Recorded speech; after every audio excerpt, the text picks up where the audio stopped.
Nos confins de um laboratório estéril em Cambridge, o intelecto humano desafia as leis da natureza ao isolar a essência da fúria pura. Entre debates científicos frios e o zumbido incessante das luzes fluorescentes, o Dr. Ares observa a tênue fronteira entre a razão e o instinto animal. Mas quando a ética colide com o idealismo ingênuo, a civilização descobre em apenas 20 segundos que o ódio não é apenas uma emoção, mas um patógeno imparável. Capítulo 1. O Silêncio Branco. Parte 1. O laboratório da Unidade de Pesquisa de Primatas de Cambridge não possuía um silêncio natural. Para quem fechasse os olhos e tentasse perceber o ambiente, o que restava era um vácuo acústico, uma ausência de vida que era preenchida por um zumbido eletrônico onipresente. Era a vibração das lâmpadas fluorescentes, uma frequência constante de 60 Hz, que parecia vibrar diretamente na base do crânio. Não havia o som do vento, o ruído de pneus no asfalto ou o canto de pássaros, apenas o estalo seco dos reatores e o sopro gélido do sistema de ventilação, que reciclava o ar com uma eficiência estéril, carregando consigo o cheiro metálico de ozônio e o rastro invisível de desinfetantes químicos. O Dr. Ares moveu-se por esse cenário com uma precisão que beirava o autismo mecânico. Seus passos eram quase inaudíveis sobre o piso de linóleo cinza, exceto pelo leve chiado das solas de borracha antiestática. Ele parou diante da estação de higienização, iniciando um ritual que repetia centenas de vezes ao dia. O som era característico. O clique rítmico do dispensador de álcool isopropílico, seguido pelo atrito das palmas das mãos. Um ruído úmido e áspero que se prolongava até que o líquido evaporasse, deixando a pele seca e fria. Em seguida, o som do látex. Ares segurou a borda da luva esquerda e a esticou. O material soltou um estalo agudo, um snap, que cortou o zumbido das lâmpadas como um chicote, antes de se moldar perfeitamente aos seus dedos. Ele repetiu o processo com a direita. Para ele, aquele som era a fronteira final. Uma vez calçado o látex, ele deixava de ser um homem de carne e poros para se tornar um observador asséptico, uma extensão das ferramentas de medição que o cercavam. O cheiro do álcool era tão forte que ele podia senti-lo no fundo da garganta, uma queimação química que higienizava não apenas suas mãos, mas seus próprios pensamentos. A saturação está subindo de novo. A voz de David ecoou na sala, soando estranhamente orgânica e fora do lugar naquele santuário de plástico e metal. David estava sentado diante de um console de carvalho sintético, rodeado por monitores que emitiam um brilho azulado e doentio. Ele não compartilhava da mesma rigidez de Ares. Seu jaleco estava levemente amassado nos cotovelos e ele balançava uma caneta entre os dedos, um tique nervoso que produzia um clique rítmico metálico contra a mesa. O espécime 49? Perguntou Ares, aproximando-se. Seus olhos não buscavam o animal primeiro, mas sim as linhas de grid nos monitores de sinais vitais. Sim, olhe o eletrocardiograma. Não é taquicardia comum. É como se o coração estivesse tentando sair do peito antes mesmo do estímulo visual começar. A frequência está em 180 batimentos por minuto, mas a temperatura corporal... David fez uma pausa, apontando para o gráfico térmico. A temperatura está caindo. Ares observou o monitor térmico. No centro da tela, uma mancha em tons de amarelo e laranja representava o chimpanzé preso na cadeira de contenção na sala ao lado, enquanto as extremidades do animal ficavam azuis, indicando uma vasoconstrição severa. O núcleo cerebral brilhava em um branco incandescente, uma anomalia térmica que desafiava a biologia básica. O sangue está sendo desviado, murmurou Ares. O vírus está priorizando o sistema nervoso central e a musculatura esquelética. Ele está desligando a digestão, a termorregulação, tudo o que é supérfluo para a resposta imediata. É uma otimização, Ares, disse David com um entusiasmo que beirava a admiração. Imagine isso como uma ferramenta de engenharia social. O que estamos isolando aqui não é uma doença, é o inibidor de resposta. A civilização é construída sobre o atraso entre o impulso e a ação. Nós pensamos, avaliamos as consequências e depois agimos. O vírus elimina esse atraso. Ele elimina a hesitação humana. Eles caminharam até a janela de observação, Um painel de vidro triplo com gás argônio entre as lâminas para garantir o isolamento acústico total. Do outro lado, o espécime 49 estava imóvel. O animal não gritava, não se debatia. Ele apenas existia naquela sala branca, envolto por eletrodos que saíam de sua cabeça como fios de uma marionete tecnológica. O cheiro lá dentro, Ares sabia, seria de urina e medo animal. Mas aqui, no lado dos cientistas, o isolamento era absoluto. A inibição de resposta é o que nos torna lentos, continuou Ares, sua voz fria e técnica. Se pudermos mapear como o vírus desativa o córtex pré-frontal, poderemos entender como modular a agressividade em escala global. Não estamos criando monstros, David. Estamos estudando a anatomia da fúria para eventualmente podermos vacinar a sociedade contra ela. Ou para liberá-la quando for conveniente, brincou David, embora não houvesse sorriso em seu rosto. Era hora do jantar. Naquele laboratório subterrâneo, o tempo era ditado apenas pelos ciclos de testes, não pelo sol. Eles se sentaram em uma pequena mesa de metal no canto da sala de controle. O jantar consistia em refeições pré-embaladas, macarrão insosso em recipientes de plástico que exalavam um vapor úmido e sem cheiro. Enquanto comiam, o som de garfos de plástico batendo no fundo dos potes era acompanhado pela trilha sonora do experimento. Para manter o vírus alimentado com estímulos, uma série de monitores de parede exibia um loop contínuo de imagens de arquivos. Não eram filmes de natureza ou arte, mas sim o que eles chamavam de combustível de reação. Cenas de motins em Londres, linchamentos em praças públicas, execuções granuladas de guerras distantes, rostos contorcidos pelo ódio absoluto, o brilho de faca sobre o sol e o sangue jorrando em asfalto sujo. As luzes das telas piscavam ritmicamente, um padrão estroboscópico projetado para desencadear convulsões de fúria nos primatas. Ares mastigava o macarrão com uma calma perturbadora, seus olhos passando pelas cenas de decapitação e violência urbana, como se estivesse observando o crescimento de uma cultura de bactérias em uma placa de Petri. Não havia horror em seu semblante. Havia apenas uma desconexão emocional tão profunda que a violência se tornara um dado matemático. O estímulo visual da tela 4 está perdendo eficácia, observou Ares, apontando com o garfo para um monitor que exibia um esbancamento coletivo. O espécime está se habituando à frequência. Precisamos de algo mais visceral para a próxima sessão, algo com mais contraste cromático. O vermelho do sangue precisa ser mais saturado para estimular os receptores occipitais dele. David deu um gole em seu café, o vapor embaçando momentaneamente seus óculos. Eu já solicitei os novos arquivos da inteligência militar, imagens de campo sem censura. O problema não é o estímulo, Ares, é o recipiente. O chimpanzé tem limitações estruturais. Eu me pergunto como o vírus reagiria em um hospedeiro com uma capacidade cognitiva superior. Um sistema nervoso que pudesse processar o ódio não apenas como um espasmo muscular, mas como uma diretriz intelectual. Ares parou de mastigar por um segundo. O zumbido das lâmpadas pareceu aumentar de volume no silêncio que se seguiu. Você está sugerindo testes em humanos, David? Sabe que o Comitê de Ética nunca permitiria o uso de um patógeno com essa taxa de morbidade? Eu estou sugerindo que o que temos aqui é grande demais para este laboratório, respondeu David, limpando a boca com um guardanapo de papel que suou como lixa contra sua pele.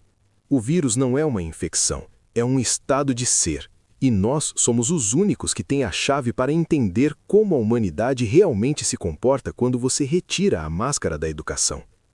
O espécime 49, na sala ao lado, subitamente inclinou a cabeça.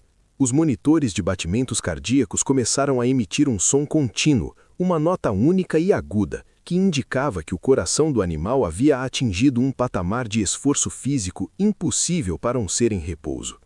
Ares levantou-se e caminharam até o vidro. Ele encostou a mão enluvada na superfície fria. O animal não se moveu, mas seus olhos, duas esferas escuras e sem brilho sob a luz fluorescente, pareciam fixos em algo além da parede. Algo que só ele podia ver através do nevoeiro de fúria que o vírus injetava em suas veias a cada segundo. Ele não está mais tentando se soltar, sussurrou Ares. Não, concordou David, aproximando-se também. Ele está esperando. O silêncio voltou a reinar, quebrado apenas pelo clique, clique, clique da caneta de David e pelo zumbido eterno da eletricidade, enquanto nos monitores o mundo continuava a queimar em silêncio. Eles eram os mestres daquele pequeno universo de vidro e ódio, protegidos por protocolos, luvas de látex e uma arrogância que os impedia de sentir o cheiro do próprio fim. Capítulo 1. O Silêncio Branco, Parte 2. O monitor principal da estação de trabalho de Ares exibia uma representação tridimensional da estrutura molecular do patógeno. Para um leigo, pareceria uma obra de arte abstrata, uma esfera cravejada de espículas proteicas que lembravam pequenas lanças. Mas para os olhos treinados de Ares, aquela era a transcrição técnica do inibidor de raiva, o composto sintético que eles haviam desenvolvido para manter o vírus em um estado de estase controlada. O som do teclado de Ares era um estalido seco, como ossos minúsculos se quebrando, enquanto ele inseria os novos parâmetros de contenção. O inibidor não está matando o vírus, David, explicou Ares, sua voz mantendo aquela monotonia cirúrgica que ignorava o caos latente do outro lado do vidro. Ele está apenas sequestrando os receptores de ligação. É como se estivéssemos mantendo uma arma carregada com a trava de segurança acionada. O vírus tenta se replicar, tenta se fundir aos neurônios, mas a molécula do inibidor atua como um escudo, impedindo a ignição neuroquímica final. Ares apontou para a tela, onde uma simulação mostrava o vírus tentando penetrar a barreira hematoencefálica. Se a concentração cair abaixo de 0,4 microgramas por decilitro, a trava se dissolve, e nesse momento a infecção deixa de ser latente para se tornar absoluta. Enquanto ele falava, um som novo começou a emergir do vácuo acústico do laboratório. Não era o zumbido das lâmpadas, nem o bip dos aparelhos. Era um som surdo, rítmico, um impacto abafado contra o vidro. Tum, tum, tum. Ares e David viraram-se simultaneamente. Na ala de contenção, não apenas o espécime 49, mas os outros 4 primatas das jaulas adjacentes haviam se movido. Eles não estavam tentando fugir, eles estavam em pé, com as testas encostadas no vidro reforçado. Em uma sincronia perturbadora, eles começaram a bater as cabeças contra a superfície transparente. Não eram golpes violentos destinados a quebrar o vidro, mas movimentos lentos, metódicos, como se estivessem tentando atravessar a barreira por meio de uma pressão constante. O som da pele e do osso encontrando o vidro triplo criava uma vibração que Ares podia sentir na sola de seus pés. Eles estão sentindo a flutuação do inibidor, sussurrou David. Ele se aproximou do console, seus dedos sobrevoando os controles térmicos. Olhe os níveis de dopamina, estão subindo tanto que deveriam estar mortos por falência múltipla dos órgãos, mas o vírus está mantendo a integridade estrutural deles. É como se ele estivesse reconstruindo a tolerância à dor em tempo real. David esticou a mão para ajustar um dos sensores, e foi então que Ares percebeu um pequeno tremor nas mãos de David. Não era o tremor de alguém com frio, mas um espasmo involuntário, um micromovimento que fazia a ponta de seus dedos dançar freneticamente contra o plástico do console. Era a primeira nota de vulnerabilidade humana naquele ambiente onde a fraqueza era proibida. Ares olhou para o rosto de seu colega e viu, sob a luz fluorescente, uma camada fina de suor perolando na testa de David, apesar da temperatura da sala estar cravada em 18 graus. David, você está bem? Ares perguntou, seus olhos estreitando-se sob as lentes dos óculos. É apenas o café, Ares, e a falta de sono, David respondeu rapidamente, escondendo a mão no bolso do jaleco amassado. Mas o tremor não parou. Ares podia ver o tecido do jaleco vibrar sutilmente. Eu estava pensando sobre a eficiência da transmissão hemática. Nós nos focamos tanto no cérebro, mas o sistema circulatório é o verdadeiro vetor de genialidade deste vírus. Ele ignora completamente o sistema imunológico. Os glóbulos brancos nem sequer o reconhecem como um invasor. Eles o deixam passar como se fosse um passageiro legítimo, uma proteína necessária. David deu um passo à frente, fixando o olhar no espécime 49. Ele se move através do sangue como eletricidade através de um fio de cobre. Se uma única gota entrar em contato com uma mucosa ou uma ferida aberta, o tempo de viagem até o tálamo é de menos de 20 segundos. É a morte do sistema imunológico por meio da irrelevância. O corpo não tem tempo de lutar porque o vírus não está tentando destruir as células, ele está apenas mudando a função delas. O som das cabeças batendo no vidro parou subitamente. O silêncio que se seguiu foi mais pesado do que o ruído anterior. Os chimpanzés recuaram um passo e sentaram-se no chão, as mãos apoiadas nos joelhos, as cabeças baixas. Era o que Ares chamava de observação da fase de latência. Para um observador externo, os animais pareceriam calmos, quase meditativos, mas os monitores contavam uma história diferente. As linhas dos gráficos estavam retas, estáticas, em um nível de alerta que desafiava a natureza. Era a calmaria artificial que precede a tempestade neuroquímica. Naquele estado, o vírus estava em repouso absoluto, acumulando energia, saturando cada fibra muscular com adrenalina e oxigênio, preparando o corpo para o momento em que a trava de segurança fosse finalmente rompida. Eles parecem vazios, murmurou David, sua voz falhando levemente. Eles estão vazios, David, corrigiu Ares, voltando sua atenção para a transcrição molecular na tela. A personalidade, o instinto de preservação, a memória, tudo isso foi movido para o plano de fundo. O que sobrou na frente de processamento é apenas o motor de busca do vírus. E esse motor só tem um objetivo: propagação através da agressão. Ares sentiu um calafrio que não vinha do ar-condicionado. Ele olhou para o relógio digital na parede. 04h45 da manhã.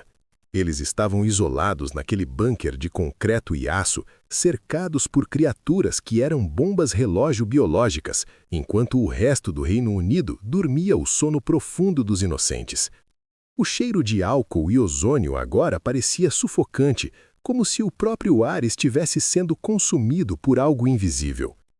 A fase de latência é a parte mais perigosa, continuou Ares, quase para si mesmo. É o momento em que você esquece o que está realmente enfrentando. Você olha para eles e vê animais. Você olha para o microscópio e vê moléculas. Mas o que está ali entre um estado e outro é o fim de tudo o que conhecemos como humanidade. David não respondeu. Ele estava focado em sua mão dentro do bolso, tentando forçar o tremor a parar. O zumbido das lâmpadas pareceu subir uma oitava, tornando-se um chiado agudo que preenchia os ouvidos de Ares. Na sala de contenção, o espécime 49 levantou lentamente o olhar. Pela primeira vez, Ares notou uma mancha avermelhada começando a se espalhar pelo canto do olho do animal. Não era uma irritação comum.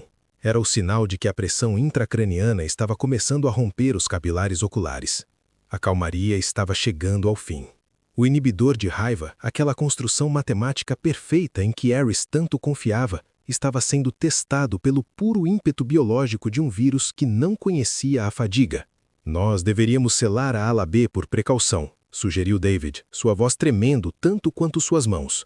Os protocolos estão sendo seguidos, David. Não vamos deixar o medo interferir nos dados. Ares respondeu, embora o peso do silêncio no laboratório parecesse agora uma presença física, uma mão fria apertando sua garganta.